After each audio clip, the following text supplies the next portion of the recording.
Olá, bem-vindos à mineração de dados. Nas aulas anteriores estivemos estudando algoritmos de processamento na mineração de dados.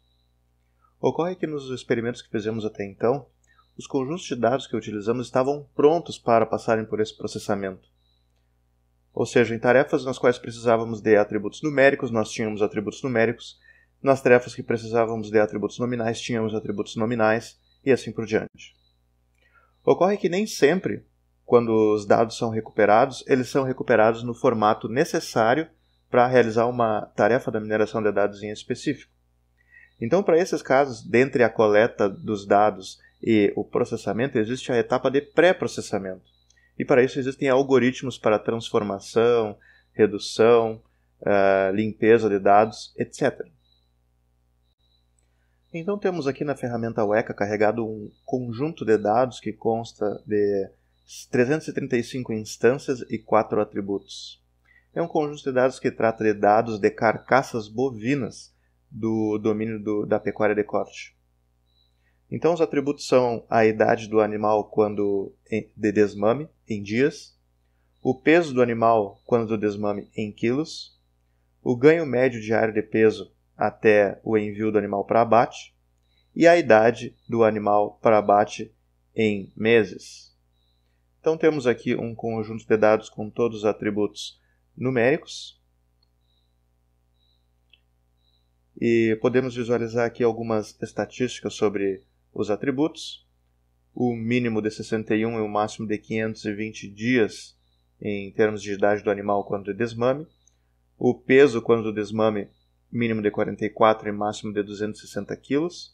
O ganho médio diário de peso entre 0,31 e 0,702 kg quilos por dia, né?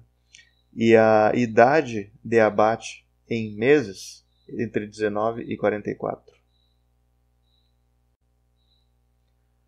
Um algoritmo de pré-processamento muito útil é o add expression, que nós podemos encontrar dentro de unsupervised attribute, add expression. Ele serve para adicionarmos um atributo no nosso conjunto de dados em que os valores serão resultado de uma expressão algébrica. Ou seja, isso é útil quando podemos criar um atributo cujos valores podem ser calculados a partir dos demais valores para cada instância do conjunto de dados. Então, nesse exemplo aqui, temos o ganho médio diário de peso e a idade do animal quando do abate, em meses, só que nós não temos o peso do animal quando do abate. Então, podemos fazer essa estimativa multiplicando a idade do animal pelo ganho médio diário de peso. Ocorre que aqui nós temos a idade de abate dos animais em meses, então nós podemos multiplicar esses meses por 30 dias de um mês, e isto por o ganho médio diário de peso. Então teremos uma estimativa do peso do animal quando do abate. Então vamos proceder para a configuração do algoritmo de pré-processamento. Vamos adicionar um atributo a partir de uma fórmula algébrica. E nós temos aqui um campo para descrevermos a expressão algébrica que vai gerar os valores para o novo atributo em cada instância. Nós podemos referenciar os atributos do conjunto de dados pelos índices. Por exemplo, o atributo 1 será o A1, o atributo 2 será o A2 e assim por diante. Então o que nós iremos fazer aqui será multiplicar o A4, que é a idade do animal em meses, por 30 dias, ou seja, nós teremos a idade do animal em dias, e multiplicaremos isso pelo ganho médio diário de peso do animal, que está em quilos por dia. Então, vezes A3, e aqui teremos peso de abate. Vai ser o nome do nosso novo atributo. Então, ok, multiplicamos, vamos aplicar o filtro e temos aqui a inclusão de um novo atributo no conjunto de dados. Agora temos aqui a inclusão de valores para o atributo peso de abate, em que foi feita a estimativa com um intervalo entre 313 kg e 536 kg. Um outro filtro muitas vezes importante é o addID. Ele é capaz de inserir no conjunto de dados um atributo com uma identificação única para cada instância do conjunto de dados. Ele também tem uma configuração em que nós podemos indicar um nome para o atributo e também a posição no conjunto de dados em termos de ordenação dos atributos na qual o novo atributo irá aparecer. Então nós temos aqui a opção por padrão de incluirmos essa identificação como o primeiro atributo do conjunto de dados. Nós podemos alterar esse valor apenas para 1, ou 2, ou 3, de acordo com a nossa necessidade. E vamos aplicar. Então temos aqui a inclusão de um novo atributo com valores distintos para todas as instâncias do conjunto de dados, de forma que se possa identificar cada uma das instâncias do mesmo. Há situações de tarefas da mineração de dados em que precisamos transformar atributos do tipo numérico em nominal, seja um atributo ou todos, como, por exemplo, em caso de tarefas de classificação, onde precisamos que o alvo da classificação seja um atributo categórico, ou em tarefas de associação, onde precisamos que os atributos envolvidos sejam todos do tipo nominal. Então, existem algumas estratégias para alcançar esse objetivo, por exemplo, com o algoritmo Discretize. Nós vamos realizar a discretização de um atributo do conjunto de dados. Por exemplo, aqui o atributo peso de abate, que acabamos de criar. Então, a discretização significa que nós vamos pegar um atributo do tipo numérico e vamos dividir esse intervalo numérico em n segmentos. E cada segmento vai receber um rótulo, de forma que cada instância vai receber um desses rótulos. Então, nós temos aqui um intervalo numérico de 313 kg até 536 kg, e esse intervalo vai ser dividido em 3 segmentos, de acordo com a configuração que vamos fazer para a aplicação do algoritmo. Isso nós podemos fazer na configuração bins, ou seja, o número de categorias nas quais nós queremos dividir esse intervalo numérico. Então vamos colocar aqui 3. Vamos também dizer em quais atributos nós queremos aplicar esse filtro, esse algoritmo de pré-processamento. Nós vamos dizer que é no atributo 6, que corresponde ao peso de abate. Vamos confirmar a configuração do algoritmo. Vamos verificar se temos nenhuma classe selecionada no painel de visualização de dados.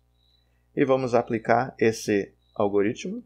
Vamos verificar que o peso de abate agora, ao invés de um intervalo numérico, é apresentado com um tipo nominal, em que temos de 388 e quaisquer números inferiores, ou seja, de 0 a 388.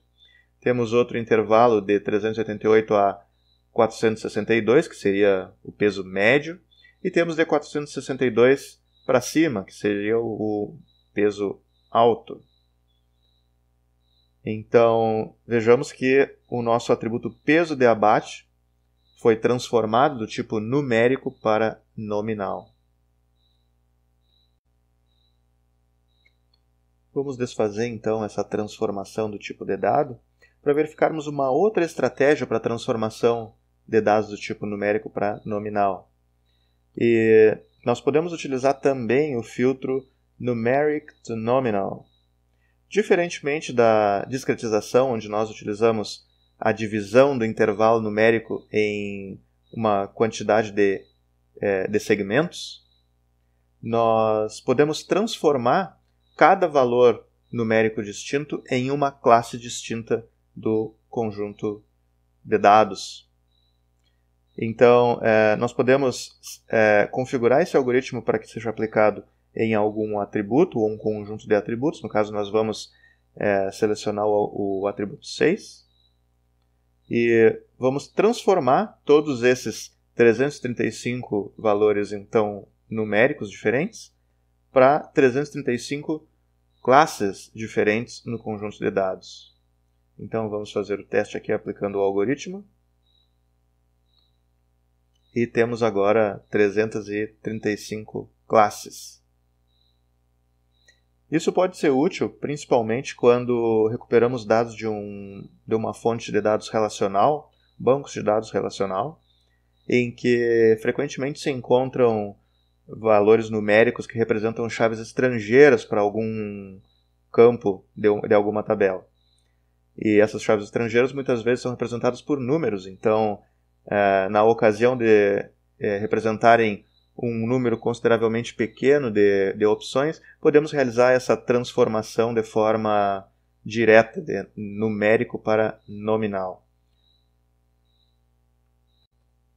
Então são duas estratégias diferentes para a transformação de valores numéricos para nominais. Na discretização, transformamos o intervalo numérico em n categorias, e na transformação de numérico para nominal, diretamente, nós transformamos cada valor numérico distinto em uma classe distinta. Vamos rapidamente aplicar esse filtro da conversão de valores numéricos para nominais no atributo número 1, que corresponde ao ID adicionado às instâncias do conjunto de dados, a fim de verificarmos também um outro filtro, que é a conversão de valores nominais para strings. Então, para isso, nós temos o filtro Nominal to String, o qual nós podemos configurar para decidir em quais atributos será aplicado. Nós vamos dizer aqui que ele será aplicado no atributo 1 apenas. Então, OK aqui na configuração. E veja que temos um atributo ID com 335 valores distintos do tipo nominal. E nós podemos aplicar esse filtro transformando-o em string. A diferença entre atributos do tipo nominal e atributos do tipo string é que, para o caso de atributos nominais, nós temos um conjunto finito de opções para os valores que aparecerão no atributo. No caso das strings, não, nós temos a escrita livre para esses valores. Outra tarefa de pré-processamento muito importante é a normalização, qual nós podemos encontrar logo abaixo, normalize. Ela serve para realizar a normalização dos atributos numéricos do conjunto de dados. Isso é particularmente importante quando se está preparando o conjunto de dados para a realização de uma tarefa de processamento, onde será inferida a importância de um atributo sobre os outros, muito frequentemente realizada em tarefas de regressão. E isso é importante porque, frequentemente, diferentes atributos acontecem em diferentes escalas. Por exemplo, dias de desmame acontecem em dias entre 61 e 520, enquanto o peso de desmame acontece entre 44 e 260 kg, enquanto o ganho médio diário de peso acontece no intervalo de 0,31 a 0,702, ou seja, intervalos e escalas totalmente distintos. Então nós podemos configurar esse algoritmo de normalização para que utilize uma escala diferente da 1, que é o padrão, mas podemos manter essa configuração padrão, e o efeito que ela vai causar no conjunto de dados é que todos os atributos numéricos terão os valores transformados para o intervalo de 0 a 1, de forma que o menor valor constante no atributo, em cada atributo, corresponderá ao 0 nos novos valores, e o maior valor para cada atributo corresponderá ao 1 nos novos valores. Então vamos aplicar este filtro, informando que não há classe no conjunto de dados, para que seja aplicado em todos os atributos do conjunto de dados. Verifique que o peso de abate, que consta com o intervalo de 313 a 536, será alterado para o intervalo de 0 a 1, da mesma forma que todos os demais atributos do conjunto de dados. Então, quando apresentados, por exemplo, em um modelo de regressão, em que seja inferida a importância de atributos, eles ocorrerão todos na mesma escala. Bom, desfazemos aqui então esta normalização, para que os valores originais sejam restaurados. E temos também o caminho inverso da transformação de valores nominais para strings, em que nós temos o filtro string to nominal, que faz justamente a conversão de valores do tipo string para o tipo nominal, ou seja, onde nós tínhamos a escrita livre para os valores do atributo, A partir de então teremos um domínio restrito de opções. Então vamos configurar o algoritmo para que seja aplicado no atributo 1, que corresponde ao ID agora do tipo string, e vamos aplicar de forma a termos agora 335 classes no conjunto de dados para este atributo ID. Digamos que para determinado experimento não seja relevante termos a identificação das instâncias do conjunto de dados. Então, para isso, nós temos o filtro remove, em que nós podemos configurar para declararmos aqui um intervalo de atributos do conjunto de dados que devem ser removidos. Nesse exemplo aqui nós temos apenas um que nós queremos remover, então colocamos ali 1 e aplicamos de forma a remover do conjunto de dados aqueles atributos cuja configuração do filtro foi realizada. Então temos aqui nosso conjunto de dados com 5 atributos do tipo numérico. Então, nesta aula, nós estudamos as atividades de pré-processamento, que, como o próprio nome diz, precedem as atividades de processamento, ou seja, são realizadas antes dos algoritmos de mineração de dados serem aplicados sobre o conjunto de dados. Elas são úteis quando o conjunto de dados apresentado não está num formato adequado para a atividade que se deseja realizar. Então, para isso, existem esses diversos filtros que nós podemos aplicar antes da aplicação de um algoritmo de aprendizado de máquina. Este foi então o assunto de hoje. Aguardo vocês na próxima aula. Até lá!